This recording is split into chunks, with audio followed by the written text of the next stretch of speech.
গত 16 জুলাই গোপালগঞ্জে এনসিপির ডাকা মার্চ টু গোপালগঞ্জে যে হত্যাকাণ্ড হয়েছে তার দায় সম্পূর্ণ বাংলাদেশ সেনাবাহিনীর উপরে চাপানো হচ্ছে বা চাপাচ্ছে।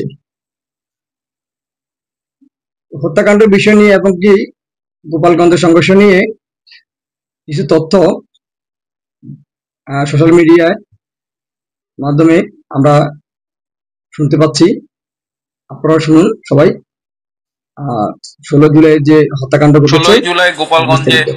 যে হত্যাকাণ্ড হয়েছে, যাকে বাই ডেফিনেশন এখন অনেকেই গণহত্যা বলছে, সেই গণহত্যাটি সংগঠনের দায় গিয়ে চাপিয়েছে বাংলাদেশ সেনাবাহিনীর উপরে।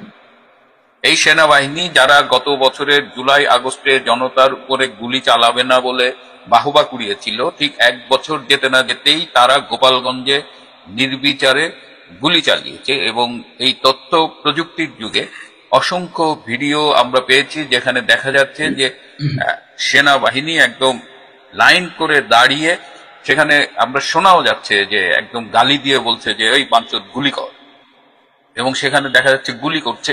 শুধু গুলি করছে তা না, আরো আমরা দেখতে পাচ্ছি যে টেনে হেঁচড়ে নিয়ে যাচ্ছে, বুটের নিচ দিয়ে একটা মুখকে একদম মানে নির্যাতনের চূড়ান্ত করছে। আমরা এগুলো সব ভিডিওতেই দেখছি। এবং সেই আমেরিকায় সেই I want to breathe, let me breathe, সেরকম একটা পরিস্থিতি গোপালগঞ্জে তৈরি হয়েছে যে গলার উপরে পা দিয়ে রেখেছে, তাকে টেনে হেঁচড়ে নিয়ে যাচ্ছে, একের পর এক গুলি করছে। ওইখানে এমন কোনো ঘটনা ঘটেনি যে সেনাবাহিনী আক্রান্ত হয়েছে বা কোনো জাতীয় স্থাপনা আক্রান্ত হয়েছে, এমন কোনো ঘটনা কিন্তু ঘটেনি। কিন্তু সেনাবাহিনী সেখানে গুলি চালিয়েছে। সেনাবাহিনী সেখানে কাকে রক্ষা করবার জন্য গুলি চালিয়েছে? জাতীয় সম্পদ নয়, সেনাবাহিনীর নিজেদের নয়, আত্মরক্ষাতে নয়, এনসিপির কিছু পলায়নপর নেতাকে রক্ষা করতে তারা গুলি চালিয়েছে। বাংলাদেশ সেনাবাহিনী কি এনসিপি নামের এই সদ্য জন্ম নেওয়া পার্টিটার গার্ড নাকি? 16 জুলাই ঘটনা ঘটার সাথে সাথে পুরো বিষয়টা সারা পৃথিবীর জাতিসংঘ বলেন, বিভিন্ন মানবাধিকার সংগঠন বলেন, বিভিন্ন সংবাদ মাধ্যম বলেন, সবার কাছে কিন্তু এটা সাথে সাথে পৌঁছে গেছে, পৌঁছে দেওয়াও হয়েছে। ইংরেজি ভাষায় পুরো ঘটনার বর্ণনা সারা পৃথিবীতে ছড়িয়ে গেছে। এর ফলে কি হয়েছে? এর ফলে বাংলাদেশ সেনাবাহিনী এখন আবার ইমেজ সংকটে পড়েছে। যে সেনাবাহিনী নিজের দেশের ভেতরের এই শান্তি শৃঙ্খলা রক্ষা করতে পারে না, তারা জাতিসংঘ মিশনে যে কি করে অন্য দেশের কনফ্লিক্ট জোনে যে কিভাবে সেখানে পিস মেনটেন করবেন, এই প্রশ্ন উঠেছে। বাংলাদেশ সেনাবাহিনীর উপরে কি এই যে নিজের মানুষের উপরে গণহত্যা সংগঠিত করলো, এর জন্য কি তাদের উপরে কোনো আন্তর্জাতিক স্যাংশন আসবে? ইউএন পিস কিপিং মিশনে তাদের অংশগ্রহণ কি অনিশ্চিত হয়ে পড়বে? এই কথাগুলো কিন্তু শুরু হয়েছে। গোপালগঞ্জে শুধু যে গুলি করেছে তা না, গোপালগঞ্জে এখন এই যে 144 ধারা, রাতের বেলায় কারফিউ, এই কারফিউ দিয়ে বাড়ি বাড়ি ঢুকে লোকজনকে নির্বিচারে গুলি করা হচ্ছে, তাদের অ্যারেস্ট করা হচ্ছে। নিউ ইয়র্ক থেকে প্রকাশিত news portal the New York একটা পরিসংখ্যান অনুযায়ী এ পর্যন্ত নিহতের সংখ্যা 51 জন।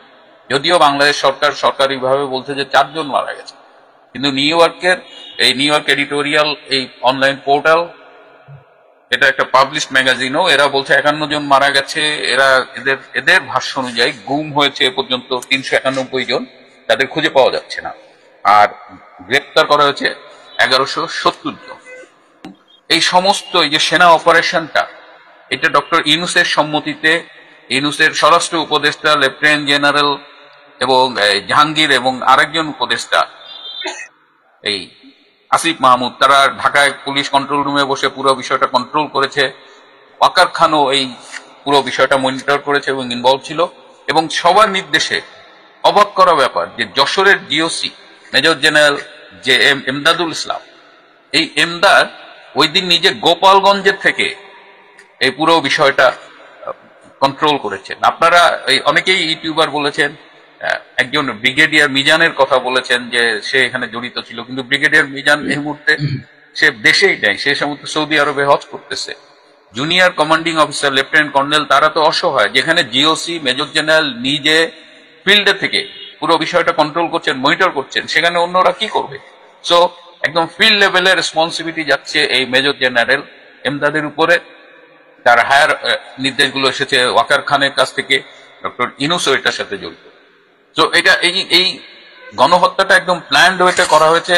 সেই 1971 সালের 25শে মার্চের কাল রাতে আমরা অপারেশন সার্চ লাইট অন দেখেছিলাম, অপারেশন সার্চ লাইট 2।